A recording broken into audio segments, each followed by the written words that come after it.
Hello students, NEET படிக்கணும்னு முடிவு பண்ணிட்டா எந்த புக் வாங்கணும், எப்படி படிக்கணும் அப்படிங்கிற ஒரு டவுட் ஸ்டூடெண்ட்ஸ் கிட்டே இருக்குது. ஸோ எந்த புக்குமே வாங்க வேண்டியதில்லை. ஸோ நிறைய பேர் சொல்லுவாங்க மார்க்கெட்டில் அந்த ஆத்தர் நல்லா இருக்காங்க, இந்த ஆத்தரோட புக்ஸ் நல்லாயிருக்கு. ஃபர்ஸ்ட்டு நீங்கள் ஸ்டார்ட் பண்ணும்பொழுது இது எதுவுமே தேவையில்லை. உங்களோட NCERT class 11-12 NCERT is good enough.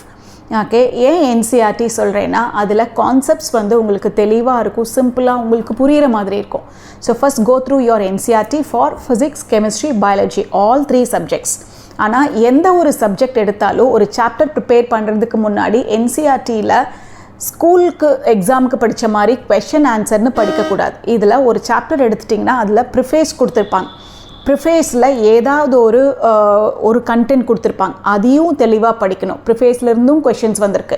இன்ட்ரடக்ஷனும் படிக்கணும், ஹோல் சாப்டரும் படித்து முடிக்கணும். அந்த சாப்டருக்குள்ளே இருக்கிற டயக்ராம்ஸ் படிக்கணும். பயாலஜியாக இருந்தால், ஃபிசிக்ஸ் அண்ட் கெமிஸ்ட்ரியாக இருந்தால் ஏதாவது ஒரு டேபிள் கொடுத்துருக்குறாங்க, கிராஃப் கொடுத்துருக்காங்கன்னா அதுவும் படிக்கணும். அது இல்லாமல் ஃபிசிக்ஸ் கெமிஸ்ட்ரியில் பார்த்திங்கன்னா ஒரு சாப்டருக்கும் இன்பிட்வீன் நிறையா கொஷின்ஸ் டு சால்வ் கொடுத்துருப்பாங்க.